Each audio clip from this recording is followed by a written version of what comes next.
3월 2일 월요일입니다. 오늘 우리에게 주시는 하나님의 말씀은 사무엘하 11장 1절에서 5절 말씀입니다. 그 해가 돌아와 왕들이 출전할 때가 되매 다윗이 요압과 그에게 있는 그의 부하들과 온 이스라엘 군대를 보내니 그들이 암몬 자손을 멸하고 랍바를 에워쌌고 다윗은 예루살렘에 그대로 있더라. 저녁 때에 다윗이 그의 침상에서 일어나 왕궁 옥상에서 거닐다가 그곳에서 보니 한 여인이 모욕을 하는데 심히 아름다워 보이는지라.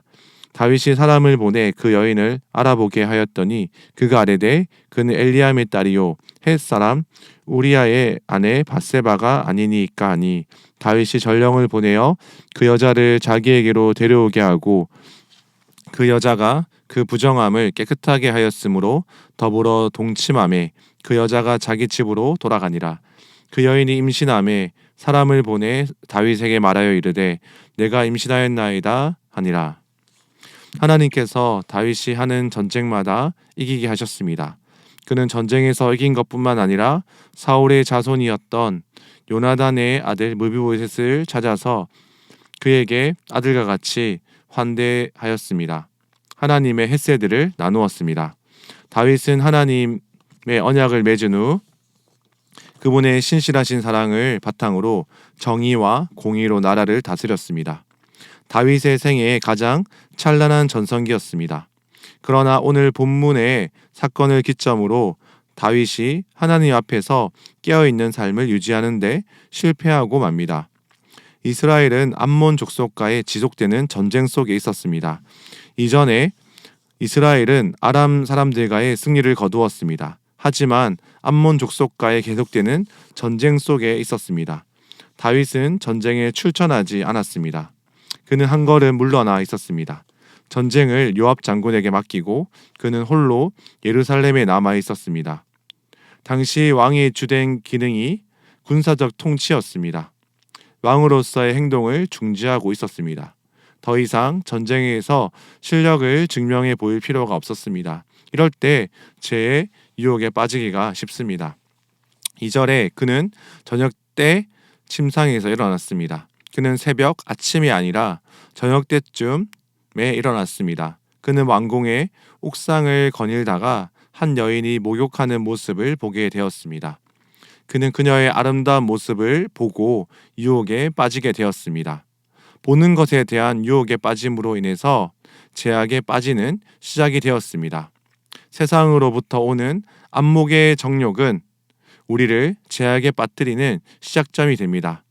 다윗은 죄를 행동으로 옮기기 전에 눈으로 인해서 유혹에 빠지며 먼저 밧세바를 마음으로 간음했습니다. 마태복음 5장 28절 말씀에 보면 나는 너희에게 이르노니 음욕을 품고 여자를 보는 자마다 마음에 이미 간음하였느니라 라고 말씀하셨습니다. 그는 하나님의 율법을 순종하지 않았습니다. 3절에 다윗은 여인을 알기 위해서 사람을 보냅니다. 그가 생각한 것을 사람을 보내서 알게 하고 자신 앞으로 데려오게 합니다. 이건 다윗은 왕으로서의 권력이 있기에 가능한 것입니다. 하나님이 그에게 왕으로 세우신 이유는 이스라엘 백성들이 거룩한 백성이 되고 예배하며 하나님께서 그를 나라를 온전히 세우기 위해서 세웠습니다. 하지만 하나님이 주신 권력을 잘못 사용했습니다. 욕망과 권력이 만날 때 큰 죄악으로 이어지게 됩니다. 다윗은 신하를 통해서 여인을 알게 되었습니다. 여인은 어떤 사람입니까? 그녀의 이름은 밧세바입니다. 밧세바는 엘리암의 딸이었습니다. 다윗 최고의 용사 중 하나의 딸이었습니다. 자신이 신뢰하는 집안의 손녀였으며 명예로운 병사들로 이루어진 다윗 내부 집안에 속한 사람의 아내였습니다. 다윗은 밧세바가 결혼했다는 사실과 그녀의 남편인 밧세바가 용감하고 헌신적인 군인이라는 것도 알았습니다. 우리아의 아내였다는 것도 다윗의 범죄를 멈추게 하지 못했습니다. 다윗은 죄를 짓는 모습이 아주 적극적이며 빠르게 진행이 됩니다. 4절 말씀에 그는 먼저 보았고 이후에 사람을 보내어 데려오게 하고 동침했습니다. 그리고 다시 밧세바를 집으로 보냈습니다. 다윗은 간음을 행했던 것입니다. 당시 간음에 대한 형벌은 사형이었습니다. 밧세바는 부정함을 깨끗하게 했습니다. 즉 월경 이후 몸을 정결하게 하려고 의례적인 목욕을 했습니다. 다윗이 밧세바와 동침하기 전에 임신하지 않았다는 것을 알려줍니다. 밧세바는 임신을 하고 말았습니다. 밧세바가 사람을 보내서 다윗에게 자신의 사정을 알렸습니다. 하지만 다윗은 임신한 소식에 대해서 자신의 삶을 돌이키게 만드는 신호를 가지지 않았습니다. 다윗은 죄악에 대한 반성을 하지 않았습니다. 죄를 인정하는 모습이 없었습니다. 오히려 자신의 죄를 숨기려고 더 큰 죄를 짓게 됩니다. 다윗은 죄를 감추려고 한 계획이 무산이 되고요. 결국 우리아를 전쟁 전방에 배치시키려고 명령을 합니다. 결국 우리아는 전쟁에서 죽게 됩니다. 살인죄까지 짓게 됩니다.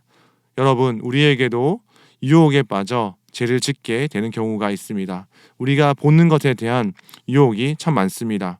우리가 중독처럼 보고 있는 수많은 미디어에 어떤 부분이 있습니까? 때로는 우리가 가진 힘을 가지고 죄를 짓는 수단이 되는 건 아닌지 지속적으로 말씀으로 성찰해야 됩니다. 은밀하게 다가오는 유혹이 올 때 깨어 있을 수 있도록 지속적으로 이어갈 수 있도록 성령님의 도우심을 구합시다. 빛 대신 주님 앞에 날마다 더 나아갈 수 있기를 소망합니다. 기도하겠습니다. 주님, 평안하고 승리하는 때에 오히려 영적인 긴장을 놓지 않도록 지키게 하옵소서. 내 눈이 세상의 정욕에 머물지 않도록 성령으로 마음을 지켜주시고 제 유혹의 앞에서는 단호히 돌아서는 용기를 주시옵소서. 혹여 넘어졌을 때 죄를 감추려고 더 큰 죄를 짓지 않게 하시고 즉시 빛 대신 주님 앞에 나아가 정직하게 자복하는 정결한 영을 부어 주시옵소서. 오늘 하루도 내 힘이 아닌 오직 주님의 은혜와 성령의 도우심만을 의지하며 거룩하게 살아가게 하옵소서. 예수님의 이름으로 기도드립니다. 아멘. 오늘 말씀을 기억하시며 기도하시고 주간 기도 제목에 따라서 나라와 민족과 성도들의 한 주간 삶을 위해서 기도하겠습니다. 나라와 민족이 하나님의 공의와 정의로 다스려지도록, 한국교회가 말씀과 성령으로 부흥하도록, 하나님을 두려워하는 지도자들이 되도록, 성도들이 한 주간의 제 유혹 속에서 말씀으로 승리할 수 있도록 기도합시다. 무슬림을 위한 30일 기도 13일째 수단의 블루나일 지역을 위해서 기도하겠습니다. 블루나일 부족들이 예수님에 대해 점점 더 마음을 열어가고 있음을 주님께 감사드립시다. 폴리나와 같은 더 많은 일꾼을 통해서 각 부족에 하나님의 나라가 세워지도록, 난민들 가운데 있는 만연한 굶주림 속에서도 하나님의 공급하심과 풍성한 추수가 이루어지도록 간절히 기도합시다. 다 함께 기도드리겠습니다.